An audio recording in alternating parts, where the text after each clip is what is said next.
Hi ವಿದ್ಯಾರ್ಥಿಗಳು, encouraging academy Vinod SH ಗೆ ಸ್ವಾಗತ. ಹಾಗಾದರೆ ವಿದ್ಯಾರ್ಥಿಗಳು, ನಾವು ಇವತ್ತು 5ನೇ ತರಗತಿ ಭಾಗ 2 ಅಧ್ಯಾಯ 2 ಭಾಗಾಕಾರ ಅದರಲ್ಲಿದು 9ನೇ ವಿಡಿಯೋ.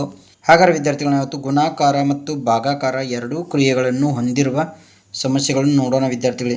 ಉದಾಹರಣೆ 1.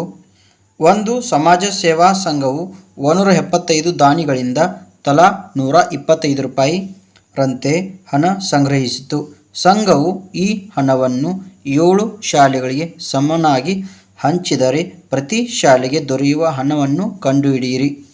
ಹಾಗಾದರೆ ವಿದ್ಯಾರ್ಥಿಗಳೇ, ಒಂದು ಸಮಾಜ ಸೇವಾ ಸಂಘ ಏನು ಮಾಡುತ್ತೆ, 175 ದಾನಿಗಳಿಂದ ತಲಾ 125 ರೂಪಾಯಿ ಹಣವನ್ನು ಏನು ಮಾಡುತ್ತೆ, ಸಂಗ್ರಹಿಸುತ್ತೆ ವಿದ್ಯಾರ್ಥಿಗಳೇ. ಸಂಘವು ಈ ಹಣವನ್ನು 7 ಶಾಲೆಗಳಿಗೆ ಸಮನಾಗಿ ಹಂಚುತ್ತೆ ವಿದ್ಯಾರ್ಥಿಗಳೇ. ಹಾಗಾದರೆ ವಿದ್ಯಾರ್ಥಿಗಳು, ಪ್ರತಿ ಶಾಲೆಗೆ ದೊರೆಯುವ ಹಣವನ್ನು ನಾವು ಕಂಡುಹಿಡಬೇಕು ವಿದ್ಯಾರ್ಥಿಗಳೇ. ಪ್ರತಿಯೊಬ್ಬ ದಾನಿಯಿಂದ ಸಂಗ್ರಹಿಸಿದ ಹಣ ಎಷ್ಟು ವಿದ್ಯಾರ್ಥಿಗಳೇ? ರೂಪಾಯಿ 125. ದಾನಿಗಳ ಸಂಖ್ಯೆ ಎಷ್ಟಿದೆ ವಿದ್ಯಾರ್ಥಿಗಳೇ? 175.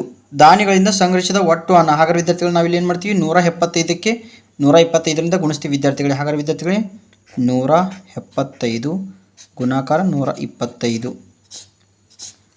5 5 25, 2 ಲೀಟ್ರಿ 5 ಲೀಟ್ರಿ, 5 7 35, 35 2 37, 3 ಲೀಟ್ರಿ 7 ಲೀಟ್ರಿ, 5 1 5, 5 3 8. ಹಾಗಾದರೆ ವಿದ್ಯಾರ್ಥಿಗಳೇ, ಬಿಡಿ ಸ್ಥಾನದಲ್ಲಿ ಗುಣಾಕಾರ ಜನ ಇಡ್ತೀರಾ. 2 5 10, 1 ಲೀಟ್ರಿ 0 ಲೀಟ್ರಿ, 2 7 14, 14 1 15, 1 ಲೀಟ್ರಿ 5 ಲೀಟ್ರಿ, 2 1 2 2 1 3. ಹಾಗಾದರೆ ವಿದ್ಯಾರ್ಥಿಗಳು, ಬಿಡಿ ಸ್ಥಾನದಲ್ಲಿ ಗುಣಾಕಾರ ಚಿಹ್ನೆ ಇಡ್ತೀರಾ. 10ರ ಸ್ಥಾನದಲ್ಲೂ ಗುಣಾಕಾರ ಚಿಹ್ನೆ ಇಡ್ತೀರಾ. 1 × 5 5, 1 × 7 7, 1 × 1 1. ಹಾಗಾದರೆ ವಿದ್ಯಾರ್ಥಿಗಳು, 3 ಸಲನ ಕೂಡಿಸ್ಬೇಕು ವಿದ್ಯಾರ್ಥಿಗಳೇ.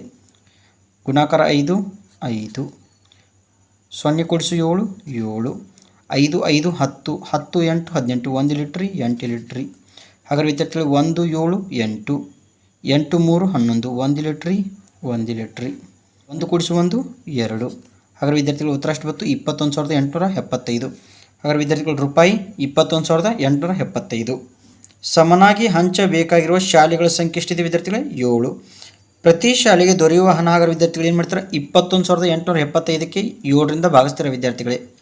ಹಾಗಾದರೆ ವಿದ್ಯಾರ್ಥಿಗಳೇ, ನಾವಿಲ್ಲಿ ನೇರವಾಗಿ ಕೂಡ ಮಾಡ್ಬೋದು ವಿದ್ಯಾರ್ಥಿಗಳೇ. 21,875 ಭಾಗಲೇ 7.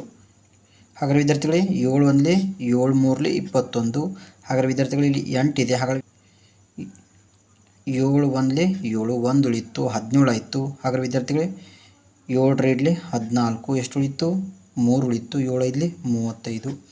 ಹಾಗಾದರೆ ವಿದ್ಯಾರ್ಥಿಗಳು, ಎಷ್ಟು ಬಂತು? 3,125 ರೂಪಾಯಿ. 3,125. 7 ಶಾಲೆಗಳಿಗೆ ರೂಪಾಯಿ 21,875 ಸಮನಾಗಿ ಹಂಚಿದರೆ ಪ್ರತಿ ಶಾಲೆಗೆ ರೂಪಾಯಿ 3,125 ಹಣ ದೊರೆಯುತ್ತದೆ ವಿದ್ಯಾರ್ಥಿಗಳೇ. ಉದಾಹರಣೆ 2. ಒಂದು ಹಳ್ಳಿಯ ಹತ್ತಿರದ ಸರ್ಕಾರಿ ಜಮೀನಿನಲ್ಲಿ ಅರಣ್ಯ ಇಲಾಖೆಯು ಪ್ರತಿ ಅಡ್ಡ ಸಾಲಿನಲ್ಲಿ 96 ಗಿಡಗಳನ್ನು ಮತ್ತು ಪ್ರತಿ ಕಂಬ ಸಾಲಿನಲ್ಲಿ 80 ಗಿಡಗಳನ್ನು ನೆಡುತ್ತದೆ.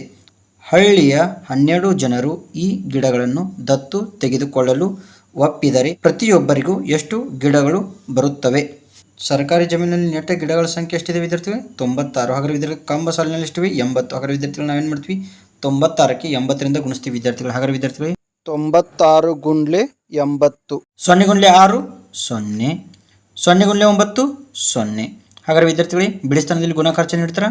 8 6 48, 4 ಲೀಟ್ರಿ 8 ಲೀಟ್ರಿ, 8 9 72, 72 4 76.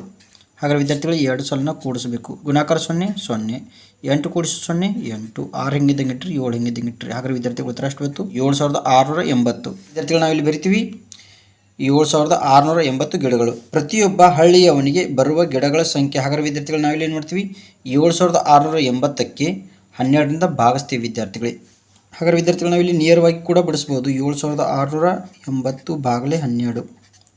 ಹಾಗಾದರೆ ವಿದ್ಯಾರ್ಥಿಗಳೇ, 12 6 72. ವಿದ್ಯಾರ್ಥಿಗಳು, ಎಷ್ಟು ಉಳಿತು? 4 ಉಳಿತು.